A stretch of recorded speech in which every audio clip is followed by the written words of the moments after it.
Everyone, welcome on my channel KD प्रयास academy. और आज की जो वीडियो है वो सीडीपी के कुछ इम्पॉर्टेंट पॉइंट्स जो एग्ज़ाम में पूछे जाते हैं। जैसे कि अगर आप जीन पियाजे जी को पढ़ना जाएंगे, बुक से पढ़ने जाएंगे तो आपको बहुत लंबा पढ़ना पड़ेगा, लेकिन हमने कुछ उन्हीं पॉइंट्स को लिए हैं जो इम्पॉर्टेंट है।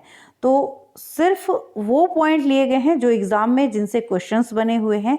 तो एक तरीके से आप शॉर्ट नोट भी कह सकते हैं इसको, क्योंकि अभी समय कम है तो हम सिर्फ इम्पॉर्टेंट जो एग्ज़ाम में चीज़ें बनती हैं सिर्फ उन्हीं को देखेंगे। और सबसे पहला जो क्वेश्चन है, हर एक लाइन जो है ना वो कभी पेपर में आई हुई है, इसीलिए इसको लिया गया है।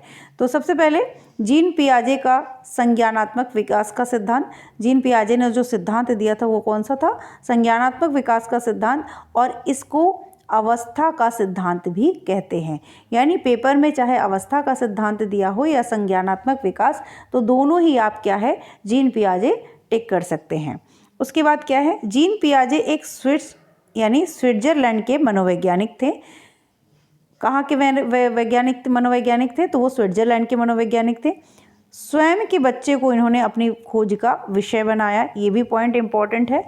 और फोर्थ पॉइंट है, उनके अनुसार बच्चों में वास्तविकता के स्वरूप के बारे में चिंतन करने तथा खोज करने की शक्ति न तो एक मैच्योरिटी लेवल पे और ना ही सिर्फ एक्सपीरियंस पे, बल्कि दोनों की अंतःक्रिया द्वारा निर्धारित होती है।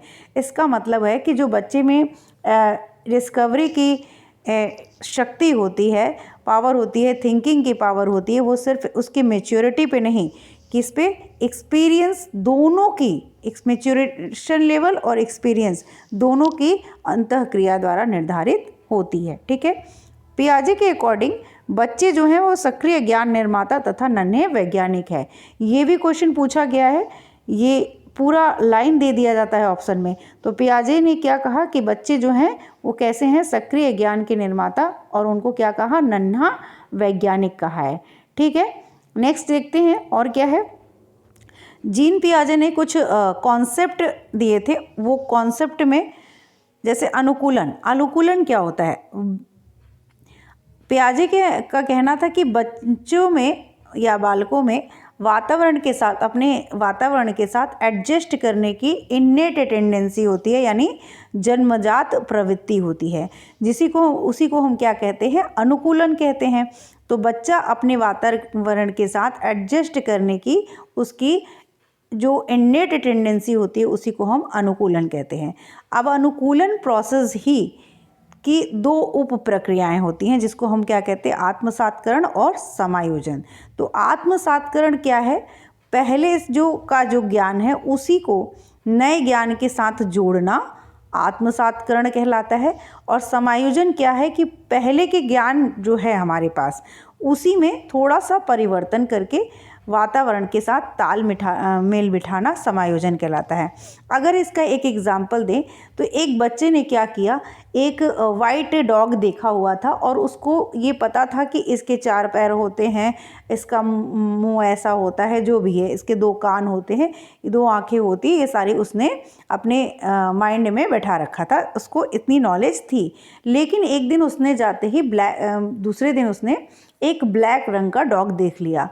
अब ब्लैक रंग का डॉग देखने के बाद उसको तो पता है कि डॉग ऐसा होता है, डॉग की तरह ही तो दिख रहा है, लेकिन क्या है, इसका कलर अलग है। तो उसने जो पहले का ज्ञान था उसी में क्या कर लिया, नए ज्ञान को उसने उसमें जोड़ लिया। यानी पहले पूर्व ज्ञान का जो था उसमें एक नए ज्ञान को जोड़ लिया कि नहीं, डॉग का और भी कलर हो सकता है। तो वो क्या कहलाया? एसिमिलेशन, यानी आत्मसात्करण। अब समायोजन क्या है? तो समायोजन ये है कि जैसे अभी तो डॉग देखा था, अब वो ब्लैक डॉग देखा, उसके बाद उसने एक कैट देख लिया, तो कैट के भी तो 4 पैर हैं, वैसे ही दिखती है, तो थोड़ा सा चेंजेस है कैट में। अब बच्चे का दिमाग क्या है कि पहले का जो उसका नॉलेज था कि डॉग ऐसा ऐसा ऐसा होता है, तो वो ये नहीं कहा, पहले वो सोचा कि डॉग तो जैसा दिख तो रहा है लेकिन डॉग नहीं है, कुछ चीज़ें इसके में क्या है, चेंज है। तो जब उसने चेंजेस को देखा, यानी बिल्ली की कुछ और चीज़ें, कुछ और विशेषताओं पर गौर किया, तो उसने क्या किया, पूर्व ज्ञान में अपने का जो पहले का उसका जो नॉलेज था उसमें थोड़ा सा चेंजेस करके, परिवर्तन करके वातावरण के साथ तालमेल बिठाना समायोजन कहलाता है। यानी उसमें कुछ ये समझ गया कि नहीं, बिल्ली के भी 4 पैर होते हैं, 2 कान होते हैं, लेकिन इसमें ये भी चीज़ें होती हैं। यानी कुछ परिवर्तन को उसने पुराने ज्ञान में कुछ नई चीज़ें बैठाई और वो अब दोनों को अलग अलग जानता है कि ये बिल्ली है और ये कुत्ता है। ठीक है, तो इस तरीके इसी को क्या कहते हैं, समायोजन यानी एकोमोडेशन। साम्य धारण क्या है, जब कोई ऐसी समस्या आ जाती है या ऐसी परिस्थिति आ जाती है बच्चे के सामने जो उसने कभी भी एक्सपीरियंस ही नहीं किया है, तो उसके अंदर ना एक असंतुलन, इन डिसइक्विलिब्रियम जिसे कहते हैं, वो उत्पन्न होता है और उसको दूर करने के लिए वो क्या करता है, बैलेंस लाने के लिए वो इन दोनों का सहारा लेता है, आत्मसात्करण और समायोजन दोनों का सहारा लेता है। उसी को क्या कहते हैं, साम्य धारण यानी इक्विलिब्रेशन कहते हैं। तो ऐसी प्रक्रिया जिसके द्वारा बच्चा जो है आत्मसात्करण तथा समायोजन की प्रक्रियाओं के बीच एक संतुलन कायम करता है, उसको क्या कहते हैं, साम्य धारण कहते हैं। कुछ और पॉइंट्स देखते हैं। स्कीमा क्या है, तो स्कीमा क्या है, स्कीमा और सुनने में स्कीम्स जैसा ही लगता है, लेकिन स्कीमा है इससे डिफरेंट होता है। पियाजे के अनुसार स्कीमा से तात्पर्य मेंटल स्ट्रक्चर से होता है, यानी मानसिक संरचना से होता है जिसका जनरलाइजेशन किया जा सके या जिनका प्रयोग करके किसी विषय के प्रति एक धारणा बनती है, उसी को क्या कहते हैं, स्कीमा कहते हैं। ऑर्गेनाइजेशन, पियाजे के सिद्धांत में संज्ञानात्मक प्रणाली के लिए स्कीमा को पुनर्व्यवस्थित करना क्या कहलाता है, ऑर्गेनाइजेशन कहलाता है। नेक्स्ट, डिसेंटरिंग, विकेंद्रण से जिसे विकेंद्रण भी कहते हैं, विकेंद्रण से तात्पर्य किसी वस्तु या चीज़ के बारे में वस्तुनिष्ठ ढंग से सोचने की कैपेसिटी होती है। तो ये बहुत कम पूछा जाता है, जो इम्पोर्टेंट है, लेकिन ये भी कभी कदार पूछ लिया जाता है इसको, इसलिए हमने इसको शामिल किया है। ठीक है, अब आता है कि पियाजे के अनुसार संज्ञानात्मक विकास एक निश्चित अवस्थाओं के क्रम में गुजरता है। ठीक है, उन्होंने संज्ञानात्मक विकास को 4 स्टेजेस में विभाजित किया। वो कौन कौन से स्टेजेस हैं, ये स्टेजेस बहुत इंपॉर्टेंट है और इनसे जो क्वेश्चन बनते हैं उनको भी हम देखेंगे। तो सेंसरी मोटर स्टेज पहली स्टेज है, जिसे हम हिंदी में संवेदी पेशी अवस्था कहते हैं। यह जो होती है जन्म से लेकर 2 वर्ष तक की अवस्था होती है। ठीक है, दूसरी स्टेज क्या है, प्री ऑपरेशनल स्टेज, जिसे हम हिंदी में प्राक संक्रियात्मक अवस्था कहते हैं, 2 से 7 वर्ष तक की अवस्था है। Third stage of concrete operation, जिसे हम ठोस संक्रिया की अवस्था कहते हैं, ये 7 से 11 वर्ष तक की अवस्था होती है। फोर्थ स्टेज है स्टेज ऑफ फॉर्मल ऑपरेशन, जिसे हम औपचारिक संक्रिया की अवस्था कहते हैं और 11 वर्ष से आगे की अवस्था को ये होती है। तो यहाँ पे हिंदी में अगर थोड़ा सा टाइपिंग में मिस्टेक है तो उसको आप इग्नोर करिएगा, और जो मेन पॉइंट है मैंने कोशिश किया है कि मैं उनको शॉर्ट नोट जो भी है मेरे, मैं उनको आपके साथ डिस्कस करूँ। आगे देखते हैं इन स्टेजेस के बारे में डिटेल में कुछ चीज़ें हैं, जैसे कि सेंसरी मोटर स्टेज। तो सेंसरी मोटर स्टेज के बारे में जो क्वेश्चन पूछा जाता है सिर्फ उन्हीं चीज़ों को हम डिस्कस कर रहे हैं। तो सेंसरी मोटर स्टेज, जिसे हम संवेदी पेशी अवस्था कहते हैं, ये जन्म से 2 वर्ष तक की अवस्था होती है। तो जन्म से 2 वर्ष तक की अवस्था कौन सी होती है, सेंसरी मोटर स्टेज यानी संवेदी पेशी अवस्था। इसी को हम इंद्रिय जनित गामक अवस्था भी कहते हैं। इस अवस्था में बच्चा अपनी ज्ञानेंद्रियों के माध्यम से ही सीखता है। इंद्रिय जनित गामक अवस्था इसीलिए कहते हैं क्योंकि बच्चा जो सीखता है वो अपनी ज्ञानेंद्रियों के माध्यम से। जिन वस्तुओं को प्रत्यक्ष देखते हैं उनके लिए उसी का अस्तित्व है। तो जिन भी चीज़ों को वो देखते हैं उसके लिए उसका अस्तित्व है। इसमें वस्तु स्थायित्व का गुण पाया जाता है, यानी बच्चा अपने दिमाग में वस्तुओं की छाप बनाना शुरू करता है, जिससे वह छुपी हुई वस्तु को भी खोज लेता है।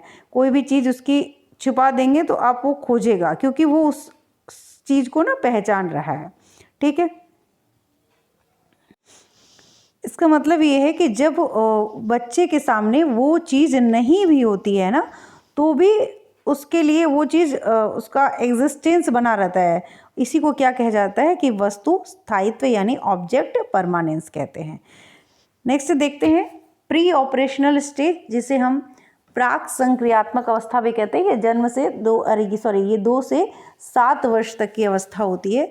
इस अवस्था को पियाजे ने 2 भागों में बांटा, प्री कॉन्सेप्शनल पीरियड जिसे पूर्व संक्रिया अवस्था या अवस्था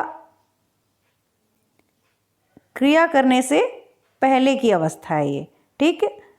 इस अवस्था में बच्चा सूचकता विकसित कर लेता है। पियाजे ने संकेत तथा चिन्ह को इस अवस्था का महत्वपूर्ण साधन माना है।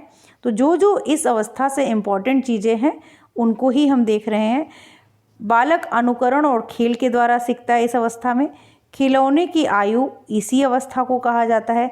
तो ये क्वेश्चंस पूछे जाते हैं कि खिलौने की आयु किस अवस्था को कहा जाता है, तो वो है आपकी प्री कॉन्सेप्चुअल पीरियड के नाम से भी आ सकता है, या प्री ऑपरेशनल स्टेज यानी प्राक संक्रियात्मक अवस्था भी आ जा सकता है, या आयु भी देके पूछ सकता है, ठीक है। तो खिलौने की आयु जो होती है वो सेकेंड स्टेज है आपका प्राक संक्रियात्मक अवस्था, उसमें प्री कॉन्सेप्चुअल पीरियड में ये आता है। अब लिमिटेशंस क्या है? जीववाद निर्जीव को भी सजीव समझता है, यानी बादल अगर देख रहा है तो वो बादल चल रहा है तो बादल को भी वो क्या समझ रहा है? सजीव समझता है। उसके अनुसार खिलौना वही देखता है जो वह देख रहा है, तो वो निर्जीव चीज़ों को भी क्या है? सजीव की तरह लेता है, ठीक है। तो इस अवस्था के बच्चे की ये।